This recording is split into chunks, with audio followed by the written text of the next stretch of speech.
कुछ सवाल ऐसे होते हैं जिनके जवाब सुनने में तो बहुत आसान लगते हैं, लेकिन जब उनकी गहराई में उतरो तो समझ आता है कि ये जवाब इतना भी आसान नहीं था। इसे देखने का हमारा नजरिया गलत न सही लेकिन अलग था। लाइफ में कोई एक डिसीजन जो हमें उस टाइम पर सही लगता है, उसे कुछ साल बाद पलटकर देखें तो लगता है कि इस डिसीजन के अलावा भी बहुत कुछ और था जिसके बारे में सोचा जा सकता था।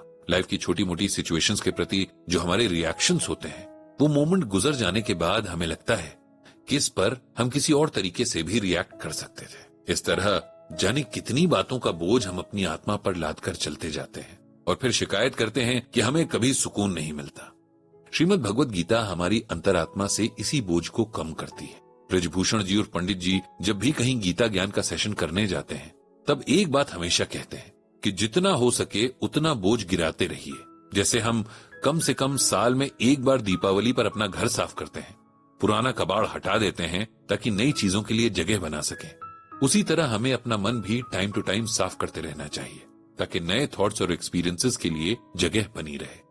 मन को नदी की तरह होना चाहिए जिसमें पानी बहता रहे, तालाब की तरह नहीं जिसमें पानी जमा होते होते कीचड़ में बदल जाए।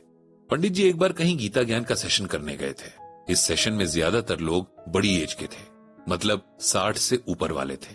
हमारी सोसाइटी में इस एज के लिए माना जाता है कि इंसान अब भगवान की भक्ति की तरफ मुड़ जाता है।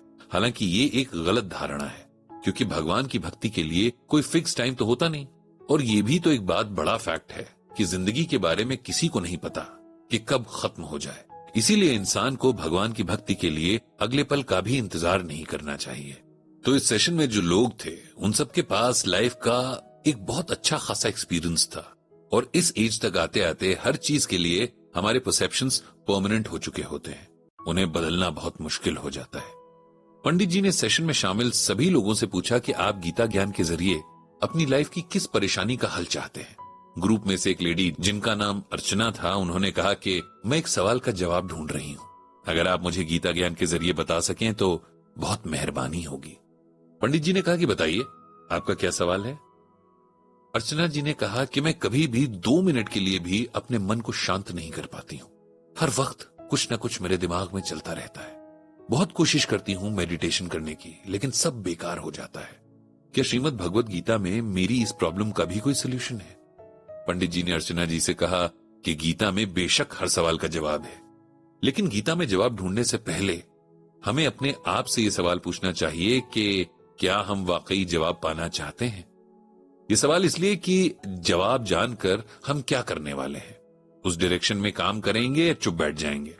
जो सवाल सबसे ज्यादा परेशान करते हैं, उनके जवाब आसान नहीं होते हैं। कई बार तो लोग सवाल से ज्यादा मुश्किल उसके जवाब को मानने लगते हैं।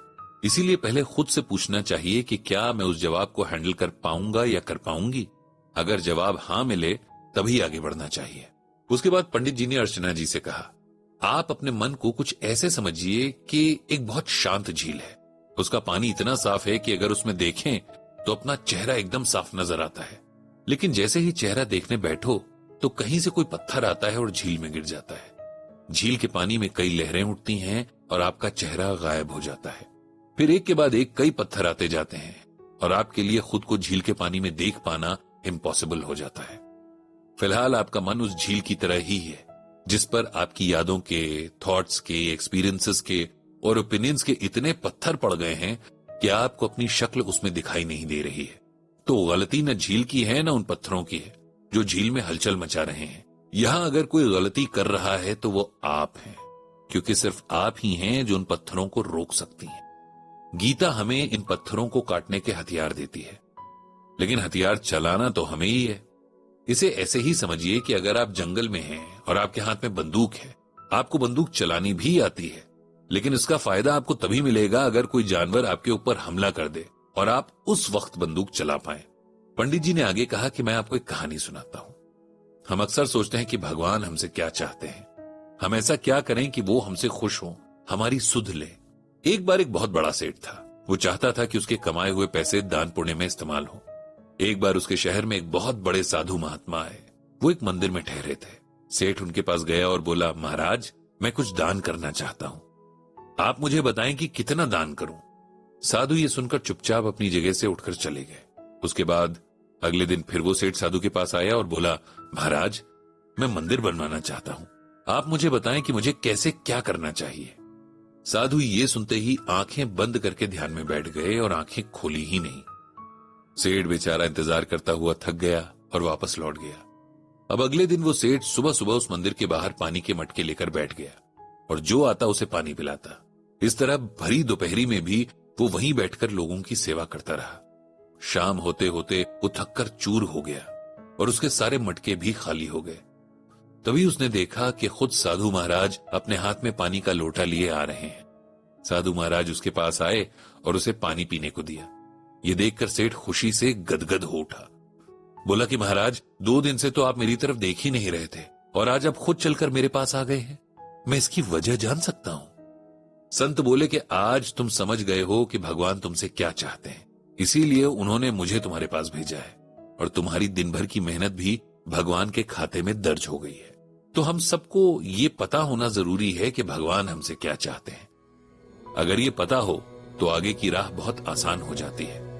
गीता में भगवान श्री कृष्ण कहते हैं कि यथा दीपो निवातस्थो नेंगते सोपमा स्मृता योगिनो यच्चित्तस्य युञ्जतो योगम आत्मनः।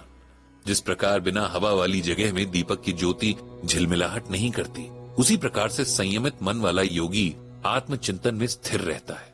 इस श्लोक में भगवान श्री कृष्ण अर्जुन को समझाते हैं कि हे अर्जुन, दिया जब हवा वाली जगह पर होता है तब उसकी लौ नेचुरली झिलमिलाहट करती है और जिसे स्थिर रखना इम्पॉसिबल होता है, जबकि जहां पर हवा नहीं होती वहां रखा हुआ दिया एकदम शांत रहता है।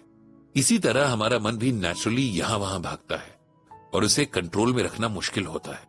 इसीलिए जब किसी योगी का मन भगवान में समाकर उसमें मिल जाता है तब वो भटकने से बच जाता है। ऐसा योगी भक्ति की शक्ति से अपने मन को अपने कंट्रोल में रखता है। भगवान कहते हैं कि असली भक्ति वही है जिसमें भक्त का मन उसके कंट्रोल में होता है, क्योंकि तब वो सही मायने में भक्ति कर सकता है, क्योंकि तब उसके और भगवान के बीच में कुछ नहीं होता है। मन को कंट्रोल में करने के तरीके यानी योग और मेडिटेशन भी भगवान ने श्रीमद् भगवद गीता में बताए हैं। उसके लिए टाइम निकालकर और पूरे कंसंट्रेशन के साथ गीता पढ़े जाने की जरूरत होती है। इस तरह पंडित जी ने बहुत डिटेल में अर्चना जी के क्वेश्चन का आंसर दिया और भगवान श्री कृष्ण से सबको सद्बुद्धि देने की प्रार्थना की।